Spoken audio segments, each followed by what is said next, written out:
buscar el capítulo 12, vamos a entrar en el capítulo 12 y vamos a estudiar, no estudiar, sino vamos a compartir. El mensaje de esta mañana le he puesto como título La Maratón Cristiana. La Maratón Cristiana. Todos sabemos lo que es un maratón, ¿verdad? Sí. Bueno, lo técnico es decirle la maratón, no es la prueba maratón, ¿verdad? Por eso es la. Vamos a ver Hebreos 12, del 1 al 3, dice. Voy a ver unos minutitos. Hay muchos lugares vacíos, así que ocúpenlos, no muevan sillas, mejor ocupen los lugares vacíos. No desacomoden las sillas, mejor ocupen los lugares que ya están vacíos. Vamos a leer, hermano, por favor. Hebreos 12, del 1 al 3. Dice así, si ya lo tienen abierto: por lo tanto nosotros también, teniendo en derredor nuestro tan grande nube de testigos, despojémonos de todo peso y del pecado que nos asedia y corramos con paciencia la carrera que tenemos por delante. Puestos los ojos en Jesús, autor y consumador de la fe, el cual por el gozo puesto delante de él sufrió la cruz, menospreciando el oprobio, y se sentó a la diestra del trono de Dios. Considerad aquel que sufrió tal contradicción de pecadores contra sí mismo, para que vuestro ánimo no se canse hasta desmayar, porque aún no habéis resistido hasta la sangre combatiendo contra el pecado, y habéis ya olvidado la exhortación que como a hijos se os dirige, diciendo: Hijo mío, no desprecies la disciplina del Señor, ni desmayes cuando eres reprendido por Él, porque el Señor al que ama disciplina y azota a todo al que recibe por hijo. Si no soportáis la disciplina, Dios os trata como a hijos, porque ¿qué hijo no es aquel a quien su padre no disciplina? Amén. En realidad vamos a estudiar hoy solamente los primeros 3, pero para tener el panorama completo he ido hasta el 7 y podría continuar todo el capítulo, porque es una unidad en sí todo él. Y nos comienza diciéndonos que, dado que tenemos testigos, corramos la carrera. Y es que la carrera cristiana, hermanos, la carrera no depende de nuestras fuerzas físicas, sino de la fuerza interior que tengamos. Y la fuerza interior que tenemos solamente proviene de Dios. Por más que podamos decir, la gente dice: yo tengo mucha fuerza de voluntad. ¿Cuántas veces las personas intentan hacer cambios en sus vidas por fuerza de voluntad? Y sí, algunos lo logran.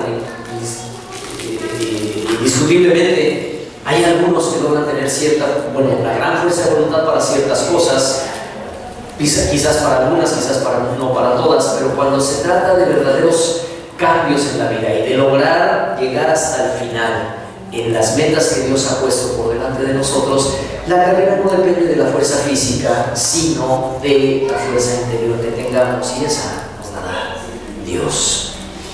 Ahora, muchas veces la Biblia compara la vida cristiana con las pruebas de atletismo. Y particularmente era un tema que le gustaba al apóstol Pablo, aunque Hebreos no se puede confirmar que haya sido Pablo el que lo escribió. Sin embargo, Hebreos también toma esa figura. Muchas veces Pablo habló de la carrera, por ejemplo, del maratón o de las pruebas atléticas, como por ejemplo en Corintios, cuando dice: de esta manera yo corro, no como la aventura, sino que golpeo mi cuerpo y lo obligo para hacer la voluntad de Dios. Y ahí también combina a Pablo la carrera con la lucha romana, sobre todo el boxeo, porque también dice: y no doy golpes como al aire, sino que voy directamente a la meta. Tal vez recuerden ustedes ese pasaje, pero no me quiero detener tanto en él. Lo que habla ahí es que habla de correr una carrera. Después en Gálatas él dice que ha estado siempre buscando la voluntad de Dios y esforzándose, y dice: para no correr en vano. Otra vez hablando de una competencia, de una carrera. Después en Hechos, cuando él habla parte de sus discursos, dice: no estimo preciosa mi vida para mí mismo, con tal que acabe la carrera con gozo. Otra vez, ahí está el tema de la carrera. Y al final, casi ya al final de su vida, cuando él sabe que ya, tal vez por la edad que tiene y además porque ha estado preso, él llega al punto de saber que ya no le queda mucho tiempo de vida terrenal, cuando Él está diciendo: yo no sé qué prefiero, si ya morir para estar con Dios o seguir aquí en la tierra para poder servir a Dios y ganar más almas para Cristo. Dios nos permitiera tener ese espíritu de Pablo, ¿verdad? De querer estar aquí en la tierra para ganar más almas para Cristo, porque sí queremos estar aquí en la tierra, pero nuestras motivaciones a veces son más de índole familiar, personal, de realización propia, que ese ahínco que tenía Pablo de decir: yo ya quiero estar con Dios, pero quiero que me dé chance unos años más para ganar más almas para Cristo. Y cuando ya está al final de su vida, cuando siente que su vida está llegando al final, él dice en la carta que le escribe a Timoteo: he peleado la buena batalla, he acabado la carrera, he guardado la fe. He peleado la batalla, he acabado la carrera, es decir, él sigue usando el simbolismo de la carrera, y he guardado la fe. Y así también entonces aquí, cuando ya está a punto de terminar la carta de Hebreos, porque ya estamos en el capítulo 12 y ya son solamente 13 versículos, así que pronto terminaremos, probablemente por ahí de noviembre, sabe el ritmo que yo voy, ¿verdad? Pero ya está la carta en su penúltimo capítulo, y es allí donde también el autor nos dice que la vida cristiana es una carrera, y nos desafía, nos motiva, nos dice que nos veamos como atletas espirituales, que vamos compitiendo en un maratón porque necesitamos llegar al final, y para terminar y llegar al final de ese maratón. ¿Y qué se necesita para un maratón? ¿Qué se necesita?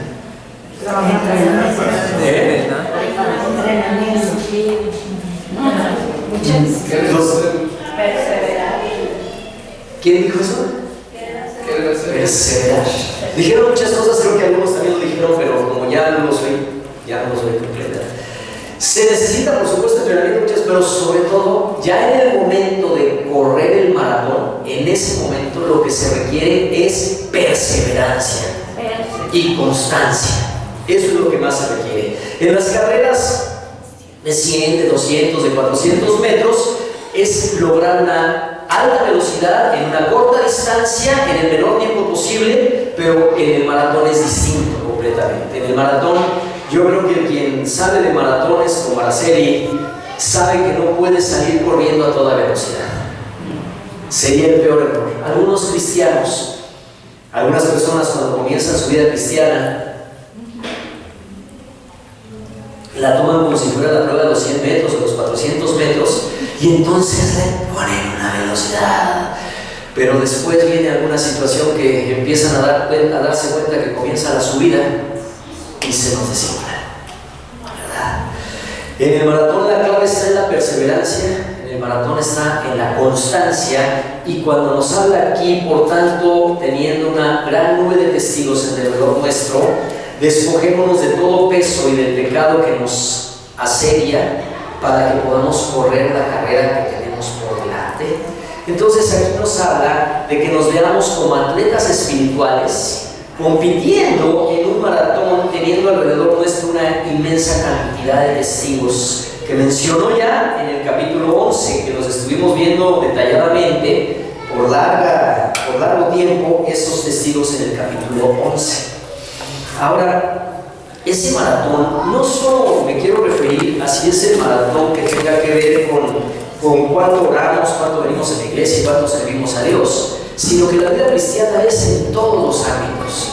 Nosotros tenemos siempre que tener presente que somos cristianos 24 horas de los 7 días de los 365 días de la semana, no solamente hablando en términos espirituales, de manera que se requiere la constancia, la persistencia, por ejemplo, para que podamos llegar a la meta en un matrimonio, por ejemplo.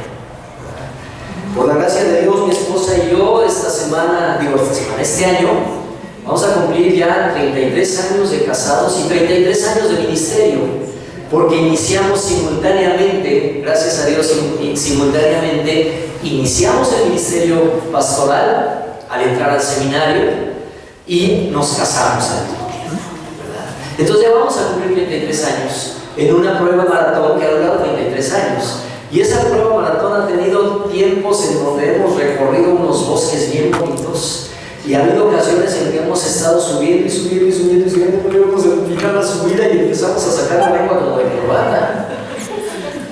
Pero precisamente lo importante es la persistencia. Y todos aquellos que tenemos diferentes maneras de enfocar ese maratón, ya sea en el matrimonio, ya sea como madre con tus hijos, como padre con tus hijos. Es una prueba maratón. Tienes ahorita 3 años empezando el maratón, ¿verdad, Nora? No, 5. 5 ya. No sé por qué siempre le digo que tiene 3. Yo me quiero estancar ahí. Tienen 5 años en la prueba de maratón.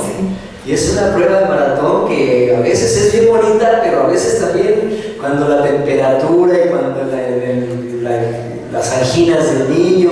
¿Cuántas veces hay situaciones que hacen que la carrera sea una subida larga, y de pronto uno dice, ¿cuánto va a durar esta subida? Pero en todas las áreas de nuestra vida, sea como familia, sea como madres, padres, sea como estudiantes cuando tocó ese tiempo, en el trabajo donde Dios se ha puesto, en todas las áreas, somos cristianos todo el tiempo. Por eso cuando hablo de la prueba maratón, no quiero que interpretemos o que piensen que estoy interpretando solo en términos de esa prueba maratón que estamos caminando hasta llegar al cielo. Sí, un día vamos a llegar, pero mientras tanto necesitamos ser perseverantes y constantes en todas las áreas de nuestra vida cristiana, en todo lo que hagamos. Por eso el Señor dice, todo lo que hagan, sea de palabra o de hecho, háganlo como para Dios y no como para los hombres. De manera entonces que cuando corremos un maratón, o mejor dicho, cuando no sabemos que la vida es un maratón, queremos correr la vida en las diferentes facetas que ya les mencioné, como si fuera una carrera de 300 metros o de 400 metros. Piensa en algunas cosas en donde te equivocaste y corriste como si fuera una carrera de 300 metros y después tuviste que rendirte o desmayarte, y tal vez sea tiempo de retomar algo. El Señor nos desafía entonces que corramos la carrera teniendo en cuenta que tenemos una gran cantidad de testigos que ya mencionó en el capítulo 11 como ejemplo, pero dice que es una gran nube de testigos. Ahora bien, en cuanto a estos testigos, quiero que entendamos algo. Cuando dice aquí tenemos una gran nube de testigos, se está refiriendo a los que mencionó en el capítulo 11, pero no son testigos necesariamente, puede ser, pero no necesariamente como los que están en un estadio sentados en su butaca con su cerveza, van al estadio, toman cerveza, sus refrescos, sus palomitas o sus hot dogs viendo, sino que eso es un testigo.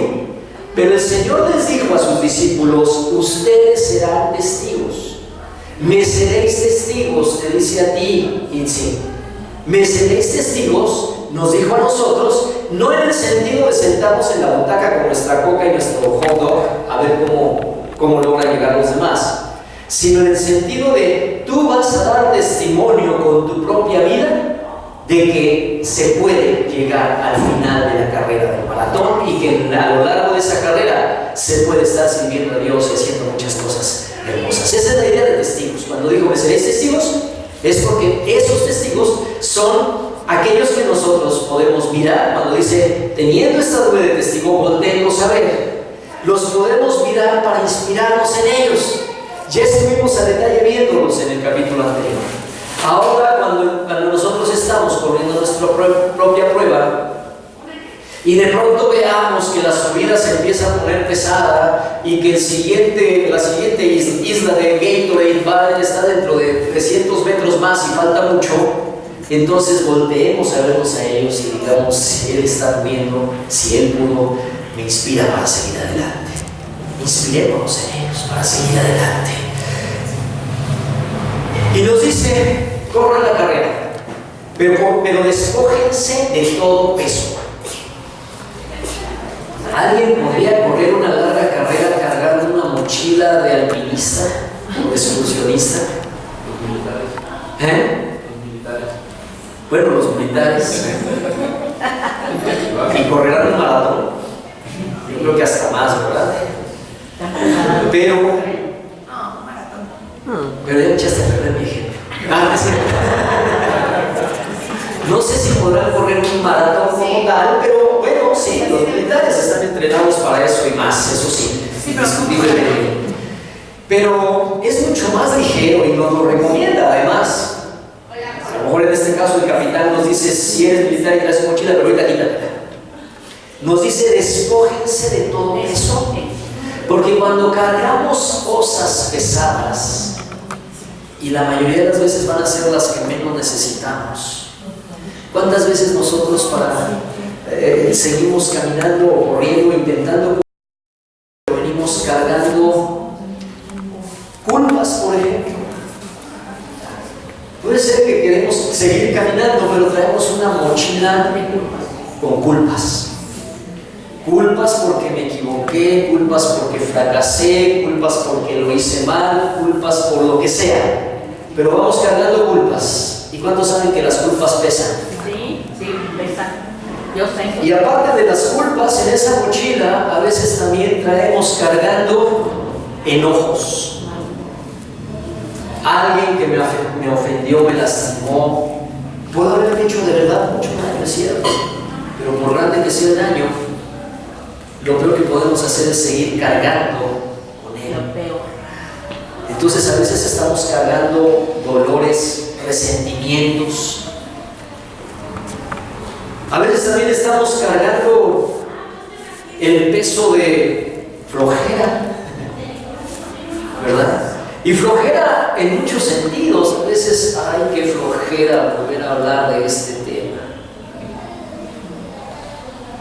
Y cargamos. Y el Señor nos dice que si hemos de caminar, cualquier cosa que desvíe nuestras energías es un peso que nos detiene. Ahora, aquí mencioné yo esas cosas que nos detienen, que son muy pesadas, las culpas, los resentimientos. Hay que deshacernos de esos. ¿Cómo deshacernos de las culpas? ¿Cómo te deshaces de las culpas? Perdonando.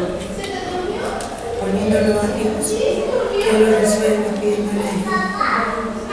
Te deshaces de las culpas, en primer lugar, confesando tu pecado, pero sabiendo la promesa de Dios que dice, si confesamos, Él es fiel y justo. ¿Para qué? Para recordarnos cada rato, para estarnos guardando el recibo. Dice, para perdonarnos. Ahora, yo sé que para muchos es difícil perdonarse, pero si podemos partir de un supuesto sencillo de decir, Dios me perdonó, y si Dios me perdonó, ¿cómo no voy a perdonarme yo? ¿A poco soy más justo que Dios? Quien no se perdona a sí mismo, no se está dando cuenta que en realidad está pareciendo como que es más justo que Dios. Ah, si Dios me perdonó, pero yo no me puedo perdonar. ¿Eso quiere decir que soy más justo que Dios? Entonces solamente o mejor dicho, si nosotros realmente le pedimos a Dios que nos perdone, nos despojamos de la culpa porque podemos reconocer que Él nos ha perdonado. Y de la misma manera los resentimientos, la amargura, el odio, aquello que alguien nos haya hecho daño, perdonamos nosotros, no porque sintamos bien bonito, sino porque decimos a Dios, te entrego la cuenta, yo no voy a cobrarla. No puedo cobrarla. Eso es perdonar. No significa decir, ay, no, ya se me olvidó. No, es decir, me hizo un daño, merecería que me pagara, pero entrego a Dios la cuenta. Si decide Dios cobrarla, Él sabrá. Pero yo ya no espero la restitución, porque la restitución viene de Dios. Y eso es despojarnos del peso.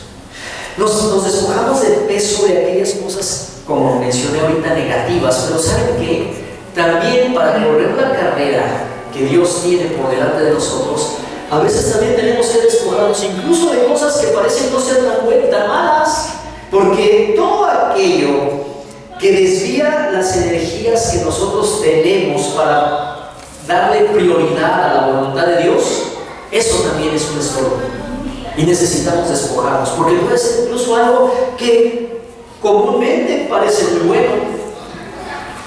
Por ejemplo, tener un trabajo en un banco,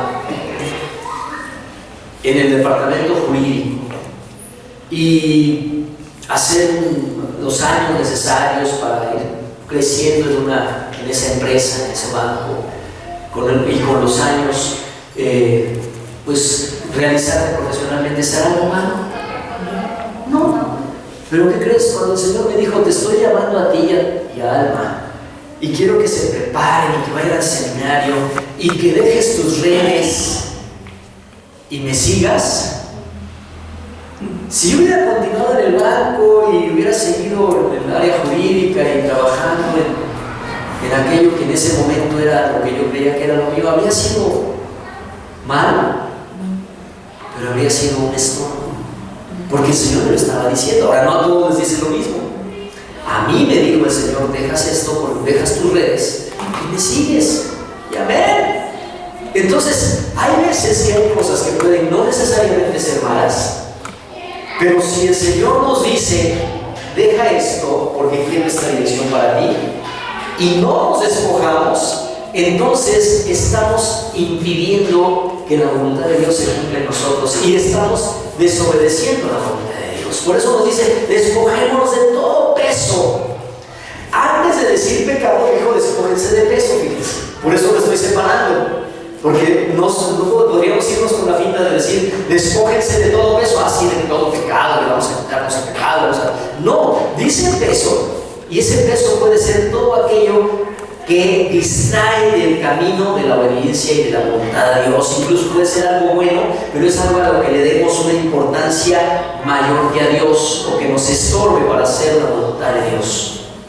Y aquí sí ya cada quien sabrá aquello que pueda estar siendo un estorbo, aunque no sea necesariamente malo, para cumplir la voluntad de Dios.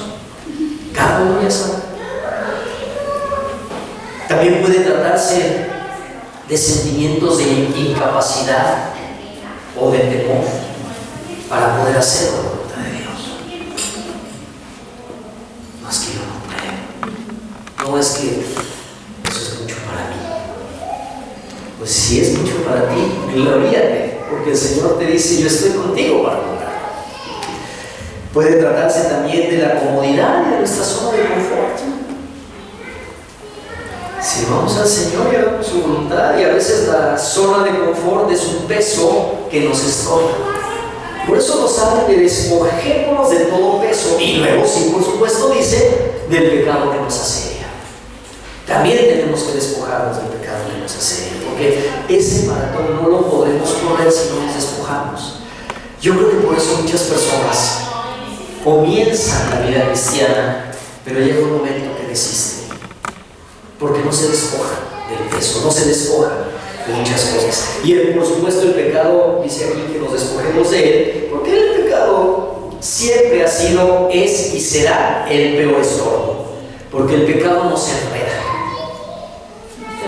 el pecado nos estorba, y entonces no podemos correr por el camino que Dios quiere. En aquellos tiempos de la historia antigua, recuerden ustedes que la mayor parte de la gente usaba túnicas, hombres también usaban túnicas, y a la hora de correr, de lo que se trataba era de arremangarse y quitarse lo que les tocaba. Y si eran atletas, pues de plano simplemente se ponían un calzón adecuado y a correr. Leí que los griegos, inclusive, que fueron los inventores de la maratón, incluso ellos corrían desnudos, según leí. ¿Por qué? Porque tú no puedes correr cuando te estés estorbando cualquier cosa, te enredas, y el pecado enreda. El pecado es lo que más enreda. Lo demás que mencionamos, despojémonos del peso, eso es pesado, pero el pecado nos enreda. Y tarde o temprano nos caemos. El pecado nos ata, el pecado nos encadena, y no podemos correr por el camino que Dios quiere. Entonces nuevamente ahí cada uno de nosotros, el Espíritu Santo en este momento nos puede estar diciendo, tienes que dejar eso. Tienes que dejar eso. En realidad todo exceso de peso que llevamos en la vida prácticamente es pecado si nos impide hacer la voluntad de Dios.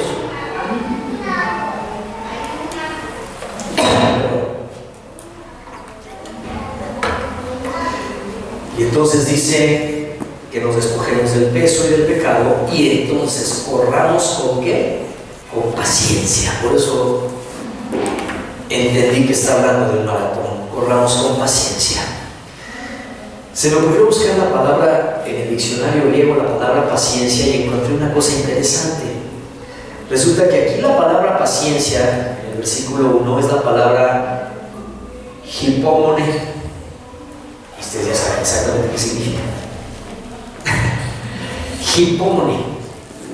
Pues resulta que hipómone tiene varios significados. Uno es resistencia, es decir, dependiendo en el contexto en que esté puesta la palabra, se puede traducir como resistencia, pero también aguante alegre y esperanzado. ¿Sabes? Me encantó tanto esa definición. Aguante alegre y esperanzado, constancia y por supuesto perseverancia y paciencia. O sea, todas esas palabras las engloba hipómone. Aquí dice corramos con paciencia, pero ¿qué te parece que también en ocasiones tenemos que correr esa carrera que tenemos por delante con un aguante alegre y esperanzado? Porque es diferente la paciencia que implica esperar, por ejemplo, en una dependencia de gobierno donde las personas te dicen ahorita, y ya ves que van pasando 2 horas y ahorita. Entonces, yo no sé si ahí tú tienes un aguante alegre y esperanzado, más bien conforme vas oyendo la palabra ahorita, y pase a la ventanilla y luego suba al piso 4 y baja al sótano y córrale al pasillo de allá y en la ventanilla 8, y cuando regresas de nuevo, ¿qué creen? Vamos a comer regresando mañana. Me faltan 2 copias de Y le faltan 2 copias. Ahí el aguante no es tan alegre y esperanzado, pero el Señor nos llama a tener en la vida y en las diferentes áreas que hace rato mencioné, en la vida como padres, como esposos, como trabajadores, como de tantas formas, en todas las diferentes fases de nuestra vida. Corramos la vida con paciencia y con aguante alegre y esperanzado. ¿Por qué podemos correr con aguante alegre y esperanzado aun cuando las subidas sean muy pesadas, sean las 12 del día y esté desierto alrededor? Porque tenemos la esperanza de que allá adelante Cristo nos está guiando. Cristo va con nosotros, el Señor. Y tenemos la esperanza de que Él nos dice, viene otra nueva etapa. Muchas veces cuando pasamos por una situación difícil es porque el Señor nos está graduando para un nuevo nivel y un nuevo nivel espiritual. Y necesitamos entonces esa constancia, esa perseverancia. Y cuando se ha aligerado la carga, entonces se debe correr con esa perseverancia, porque un buen comienzo no es suficiente. Mucha gente que tú y yo conocemos han tenido buenos comienzos cristianos y sin embargo se cansaron muy pronto. Algunos se cansaron muy pronto porque corrieron demasiado rápido y otros se impacientaron porque se dieron cuenta que la vida cristiana no solamente, como dije la semana pasada, es de triunfos y de bienes materiales y de salud, sino que requiere constancia. Y entonces vieron el camino y dijeron, no, gracias. Lo bueno es que tú no estás ahí. Lo bueno es que tú sí estás caminando en esa constancia, en esa perseverancia, porque un buen comienzo no es suficiente. Lo más difícil es seguir el camino de la fe y la obediencia hasta el final de la vida. Hay que llegar hasta el final. Y la perseverancia es una de las cosas o de los requerimientos esenciales de la fe genuina. La fe genuina no nada más son esos momentos espontáneos de momentos sublimes, sino algo esencial de la fe genuina es la constancia, la perseverancia. Por eso nos dice, corran con perseverancia. Y un vistazo a la nube de testigos del pasado nos puede animar cuando sentimos que nos estamos agotando, o cuando sentimos que se nos empiezan a acabar las ganas. Los lectores de la carta a los hebreos estaban siendo constantemente tentados a abandonar la carrera. Ya lo expliqué abundantemente la semana pasada. Era mucha la presión para abandonar la carrera. Y tú y yo también tenemos muchas veces motivos para abandonar la carrera.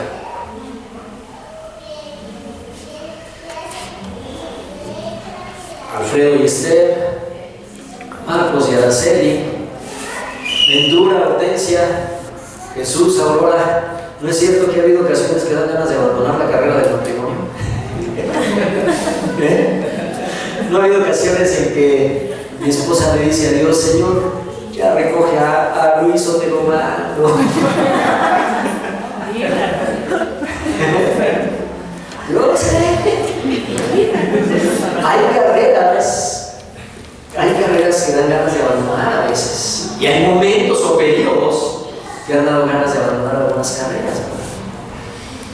Pero hay que correr con perseverancia en donde quiera que Dios nos puso, como madres, como esposos, como repito otra vez, en el trabajo que te dio, en la actividad que tienes, en tu familia, en todas las áreas. Corramos con paciencia donde estemos en este momento.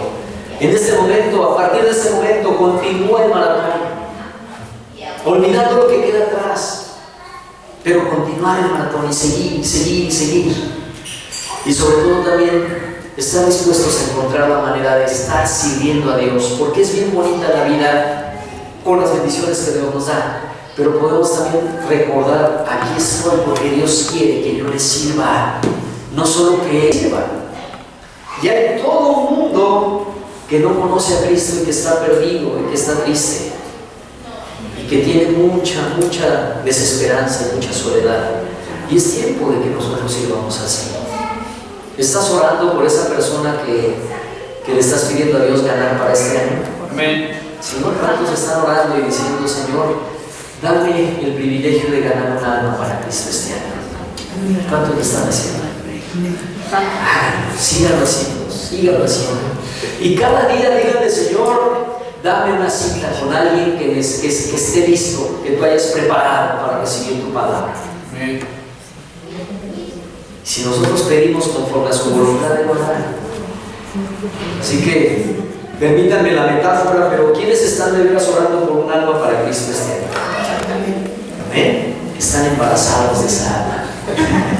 Espiritualmente hablando, ¿sí o no? Sí. ¿Por qué? Porque va a llegar el momento del nacimiento espiritual de esa persona. Amén. Alégrate, vengo con ese entusiasmo. Servir al Señor. Corramos. Los lectores entonces les decía, su tentación fuerte era abandonar la carrera. ¿Y has conocido a algún cristiano que haya abandonado la carrera? Sí.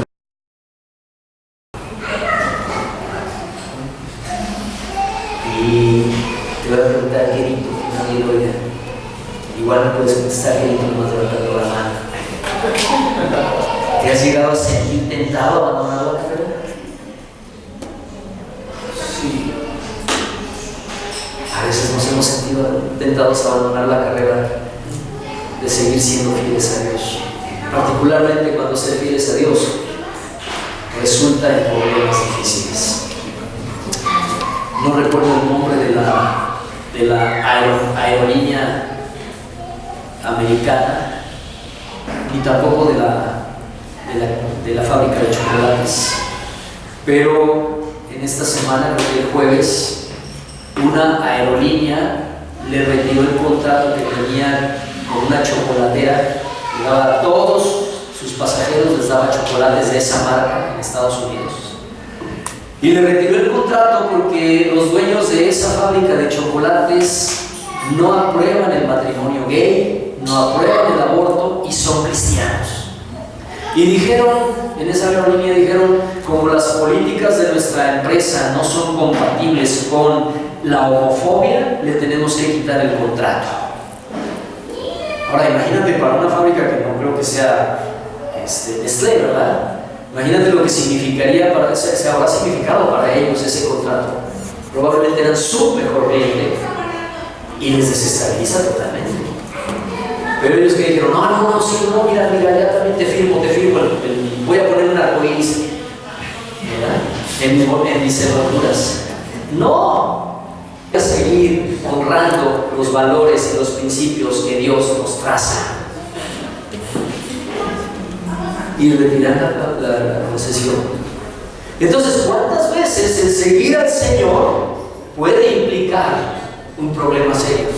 Una pérdida de un trabajo, una pérdida de un negocio, una pérdida familiar. Porque también a veces, todavía recuerdo muy bien, cómo me gusta cuando veo a Gaby, no me acuerdo su apellido, en Casa de Misericordia. ¿Cuántos conocen a Gaby? Gaby, que es una de las asistentes del pastor Adrián y que coordina los encuentros y muchas cosas. Resulta que Gaby hace como unos 11 años, cuando ella se convirtió en una jovencita como de 16, 17 años, y al segundo domingo que llegó a la iglesia, llegó con la boca completamente inflamada y con la advertencia de no regresar a su casa, porque su papá, en cuanto supo que se había vuelto cristiano, le plantó tal bofetón que le sangró la boca y la corrió de la casa. Ser cristiano le costó y fuerte.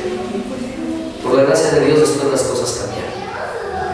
Ese hombre, su papá se arrepintió, no sé si ya sea cristiano, pero dejó de acusarla. Pero había que pagar, ella tuvo que pagar un precio muy alto cuando se entregó a Cristo. A eso hace que algunas veces nos sintamos tentados a abandonar el maratón. Ahora, ¿cómo podemos resistir y persistir y perseverar sin renunciar? ¿Cómo le podemos hacer? Aquí lo dice adelantito, versículo 2. ¿Cómo? Puestos los ojos en Jesús. Y es bien bonito lo que dice ahí. En Jesús, el autor y consumador de la fe. Porque Jesús, tú y yo necesitamos fe para seguir en ese maratón. Pero dice aquí que Jesús es el autor y consumador de la fe, y ya lo sabemos, pero lo voy a ilustrar un poquito más. Esto me hizo pensar, por ejemplo, cuando, nunca me voy a atrever a hacerlo porque me da mucho miedo la altura, pero sí sé que existe un deporte que es el rappel, el escalar las paredes de una montaña e ir poniéndose, agarrando los arneses y todo esto.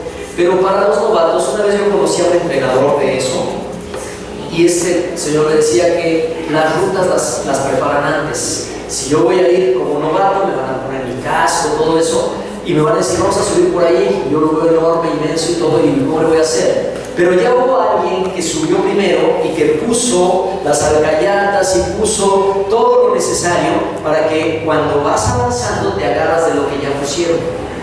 Ese es el entrenador, ese es el guía. Y yo supongo que en muchas cuestiones también de alpinismo ha de haber algo parecido. Hay alguien que ya recorrió el camino y luego regresa y va delante de ti y te va diciendo qué hacer.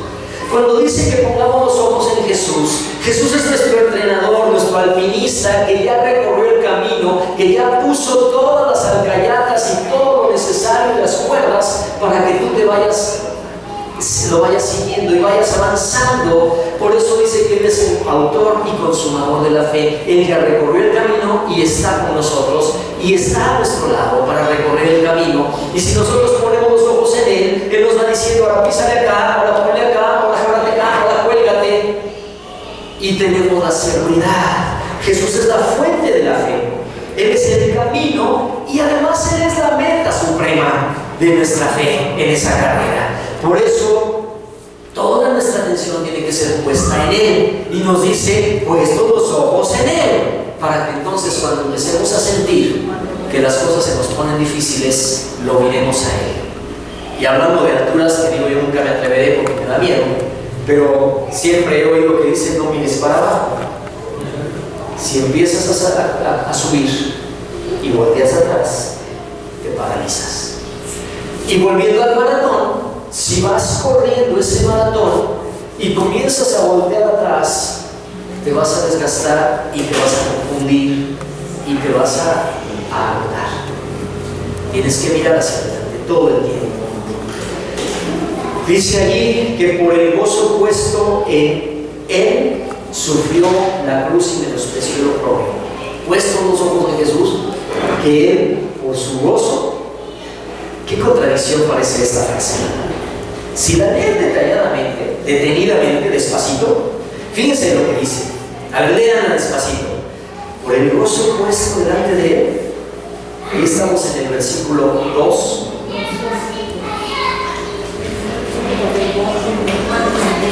¿Ya lo encontraron? ¿Cómo dice?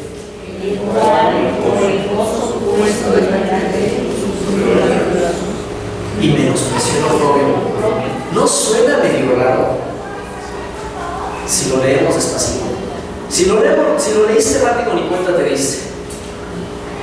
Pero si lo lees despacito, ¿qué dice? Por el gozo puesto en él, sufrió la cruz y menospreció el oprobio. ¡Ay, qué padre! Suena raro, ¿no? Suena como contradictorio. Pero en efecto, Jesús es el único que sufrió la cruz con gozo y menospreció el oprobio con gozo. ¿Y sabes por qué?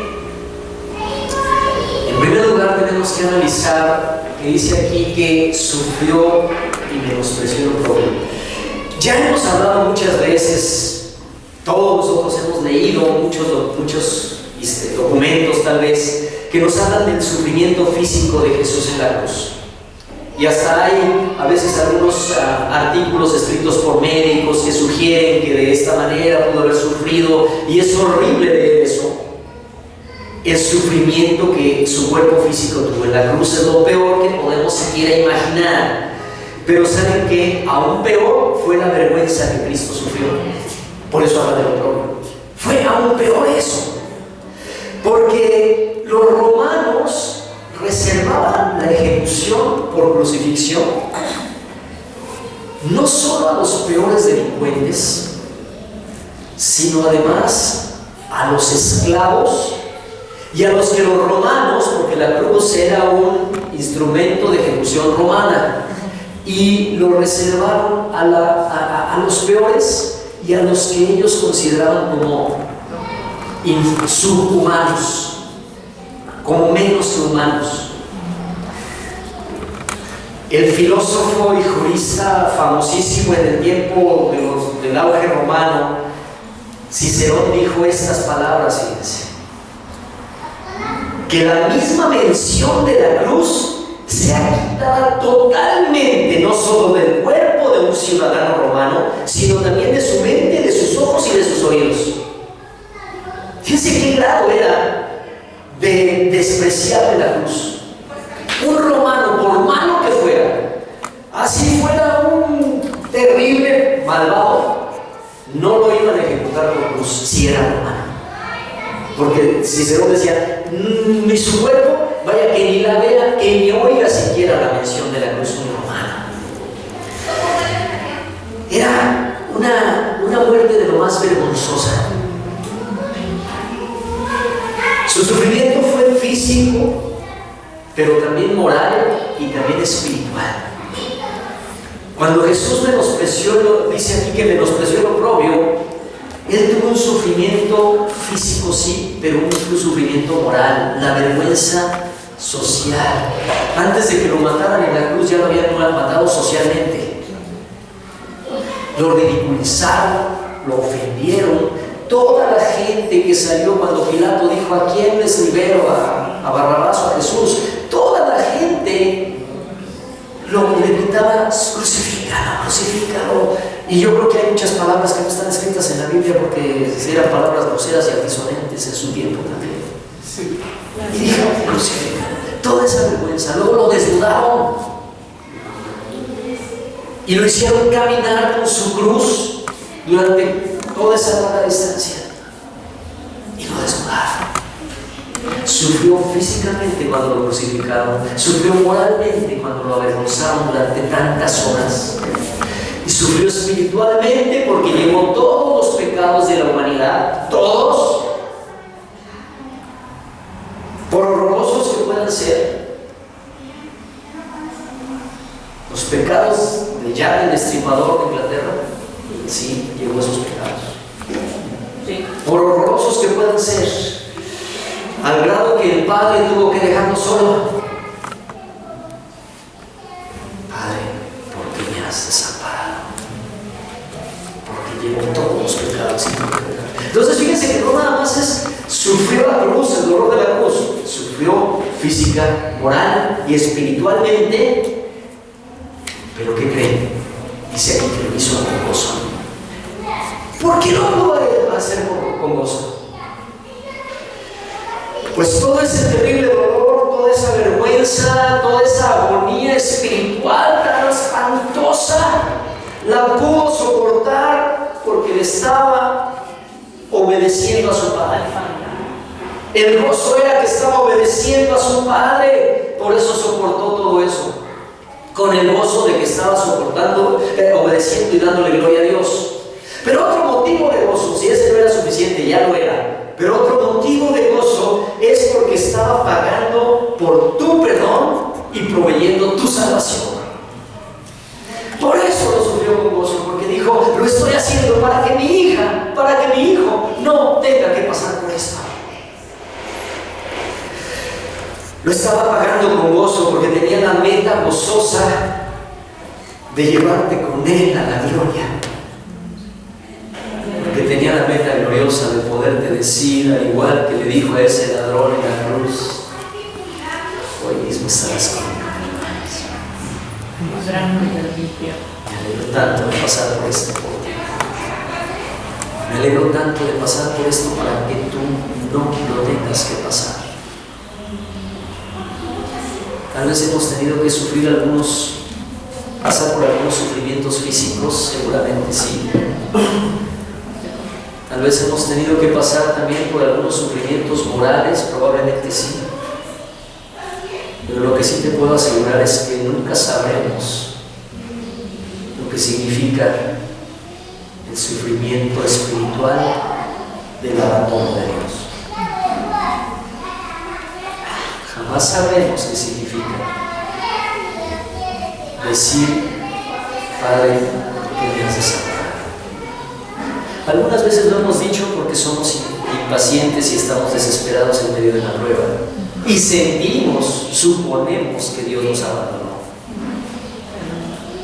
Pero lo que Jesús experimentó en ese momento, el verdadero abandono del Padre, no tenemos ni tantita idea qué significará eso.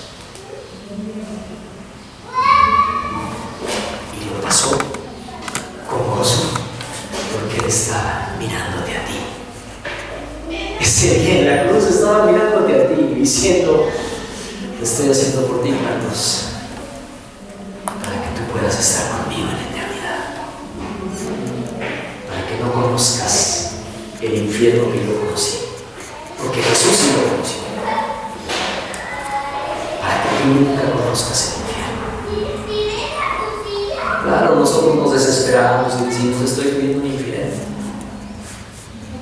pero el verdadero infierno lo vivió y lo conoció Jesús.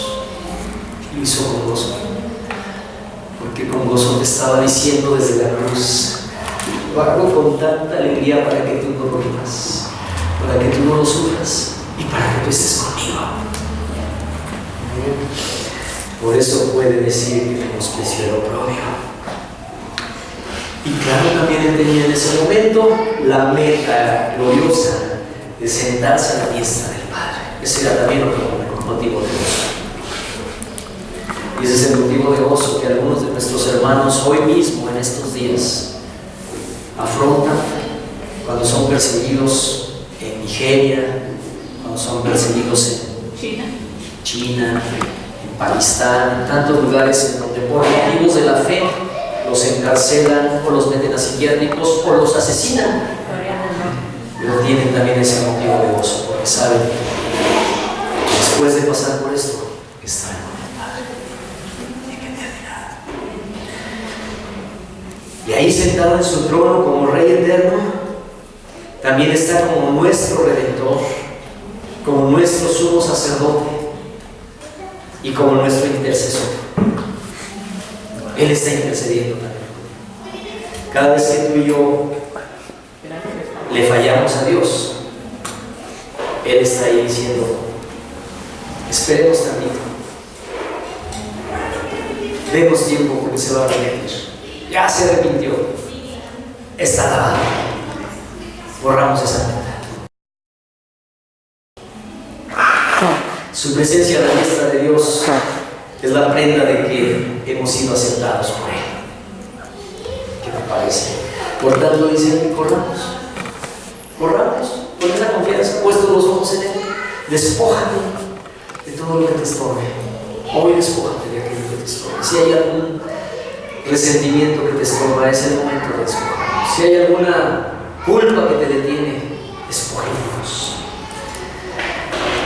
El capítulo 11, como dije al principio, nos dio una clara definición de la fe y nos mostró una amplia y abundante lista de personas que vivieron por fe y una gran explicación de que hay fe victoriosa y fe sufriente. Eso ya lo sabemos. Y todos estos testigos, todos aquellos que hemos leído, son testigos que con sus vidas nos muestran que quien persevera puede ver a Dios actuando a su lado y usándola para bendición de sus propias vidas y la bendición de muchos. Tu vida, hermano amado, tu vida está hecha para bendición de muchos. Por eso estamos aquí todavía, porque estamos para bendición de otros. La vida cristiana es una carrera de maratón, no de velocidad. Y la única manera de alcanzar la victoria es perseverar hasta llegar al final. De la única forma. Y el ejemplo de Jesús nos enseña que en el camino habrá rutas difíciles, habrá subidas difíciles, pero en todo momento Él está con nosotros para sostenernos y para darnos la mano cuando sintamos que no podemos. Amén. Y luego para impulsarnos y decirnos: ¡sígueme! Aleluya. Amén. ¡Vamos! Y nos ve alejarnos porque sabe que podemos, y cuando sabe que viene un tramo difícil se nos acerca nuevamente y a lo mejor nos empuja por atrás. Pero siempre nos estará diciendo: ¡sígueme! ¡Vas bien! Y el Señor nos asegura que el sufrimiento en nuestras vidas no es simplemente una mala casualidad trágica, sino que es parte del camino que lleva al cumplimiento de sus propósitos para perfeccionarnos y bendecirnos. Por eso dice: ancho es el camino fácil y angosto es el camino que lleva a la vida eterna. Finalmente termino con el primer renglón: considerar a aquel que sufrió tal contradicción de pecadores. Consideremos a Jesús con cuidadosa atención, porque su ejemplo nos fortalece cuando te sientas débil. Regresa al versículo 3 y considera a aquel que sufrió tal contradicción de pecadores contra él mismo, para que tu ánimo no se canse hasta desmayar. Cuando sientas que se te están acabando las ganas o las fuerzas, mira a Jesús, voltea otra vez a ver, y tu ánimo volverá, para que no desmayes. Recordemos, la carrera cristiana no depende de las fuerzas físicas, sino de nuestra fuerza interior, y ella solamente viene de Dios. Quiero orar un momento.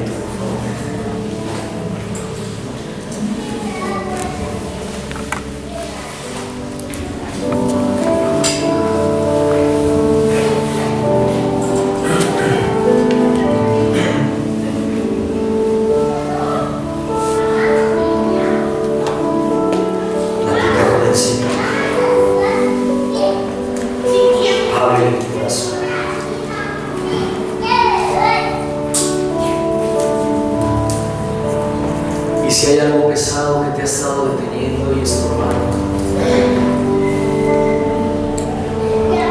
suéltaselo a Él y dile: Señor, aquí te lo entrego. A lo mejor está tan pesado que ni siquiera lo puedes levantar para quitarte esa mochila. Entonces dile: Señor, ven, toma esa mochila, yo no la puedo quitar, pero te la quiero entregar.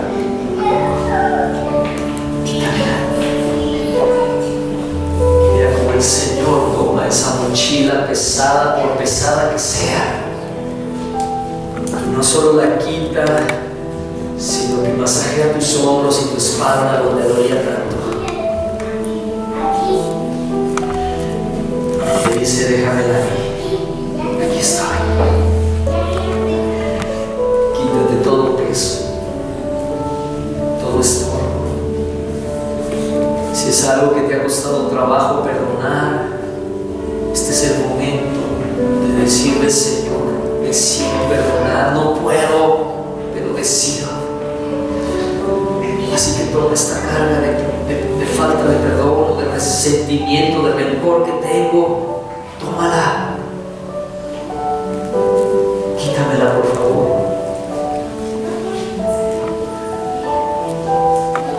Si es una carga de culpa, puedes decirle, Señor amado, gracias porque tú pagaste ese pecado en la cruz y lo sufriste para que yo no lo siga cargando. Y mira cómo Él te lo retira, mira cómo Él lo aparta de ti,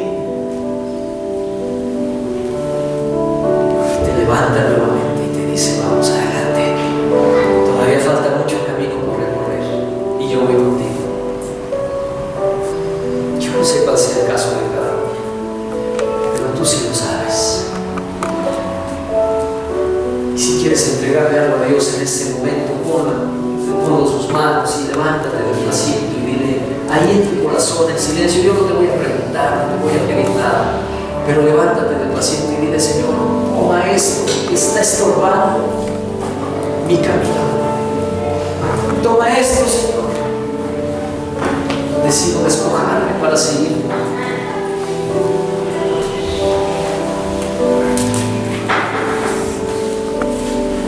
Mira el pecado que te asedia. También hoy puedes decirle al Señor, aquí está. Gracias porque me perdonas.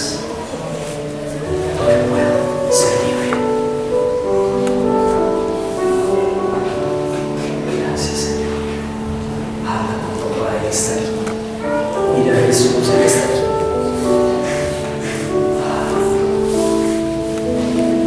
Camina a su lado. Tómate fuerte de su mano.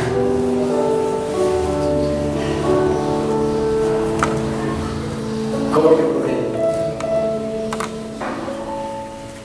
Y dile gracias, gracias Jesús, gracias.